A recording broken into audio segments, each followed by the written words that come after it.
Okay, what I'm going to show you now will be what's called an Afghan stitch. It's also called Tunisian crochet, but it's the same pattern or the same type of stitch that you use. And you're going to need this type of long hook.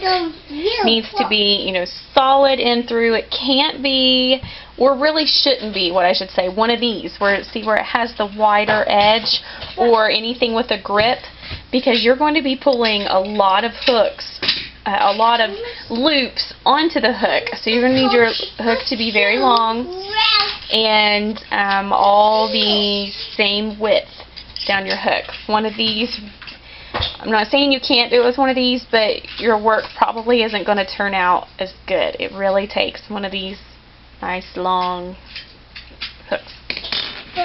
And this is why. So you chain just regular, like you regularly crochet, except you're going to yarn over. Sorry, no you're not. You're just going to put your chain in the hook and pull it through. You might yarn over if you're doing like a double Tunisian crochet or Afghan stitch, but you're not going to pull it back through. You're just going to leave those loops on the hook. So just put your hook through the chain, yarn over, and pull it through. Again, just leaving all of those on. And I'll show you here shortly what you're going to do with those loops. But you just go all the way through your chain, or as far as your pattern tells you to go.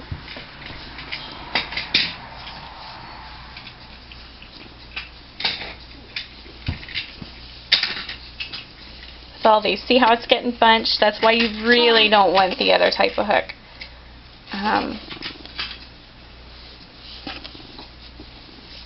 The children are. You just keep putting it in the chain, yarn over and pull through, and leave it on the hook. The one day children eat this.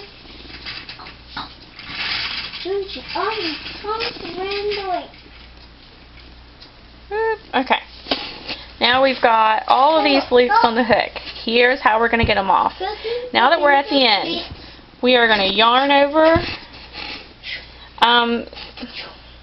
Some patterns will tell you to do different things. Some patterns will have you take that one yarn through all of them, but I don't like that. It really just depends. And I've seen people do that, and they call it the Afghan stitch, but that's not the one that I learned. So sometimes you just kind of got to figure out what they mean in a pattern. But you take the yarn over and you go through 2, yarn over, go through 2, yarn over, go through 2, yarn over, go through 2, all the way to the end. Yarn over, go through 2, yarn over, go through 2, yarn over, go through 2, yarn over, go through 2, yarn over, go through 2, all the way to the end.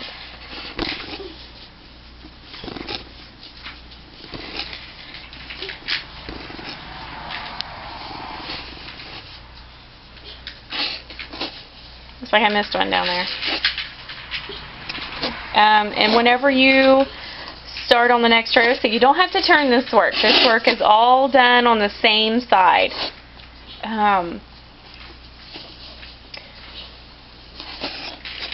You, instead of putting it through the top, through these bars, you're going to put it down here, through this bar right here. You're going to put it in behind there, yarn over hook, and pull through. You see that bar right there? Put the hook under, yarn over, pull through, leave it on the hook again. Through that bar. That bar. These bars through here, down here, instead of the top.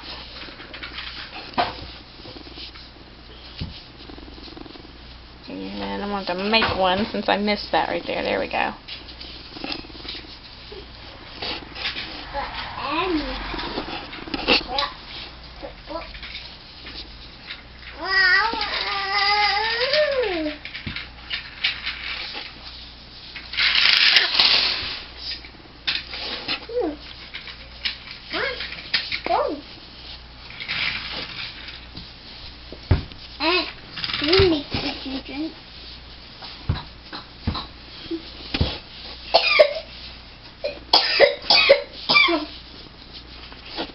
Okay, we got them all bunched up on the hooks here.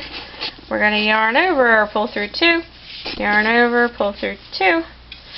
Oh, and I forgot to mention a very important thing. Let me see if I can go back in here and undo these. Forgot to do. In order to keep your work from shrinking, you're going to need to chain 1 at the end over your row, and then yarn over, pull through 2, yarn over, pull through 2, because if not, your work will get smaller. Yarn over, pull through 2, yarn over, pull through 2.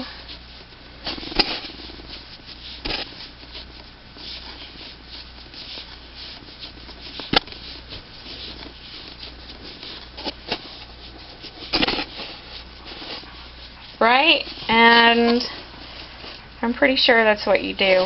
I haven't done this. I haven't done the Afghan pattern or the Tunisian crochet all the way across before.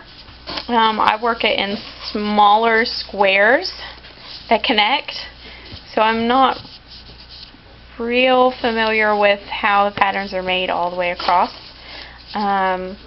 They do make very pretty patterns, and I'll show you something else that's done with that stitch. It's just done in a different pattern. Use the mat. This is also made with Tunisian crochet or the Afghan stitch, but you do the squares instead of a whole row, which I will show you soon. But that is Tunisian crochet.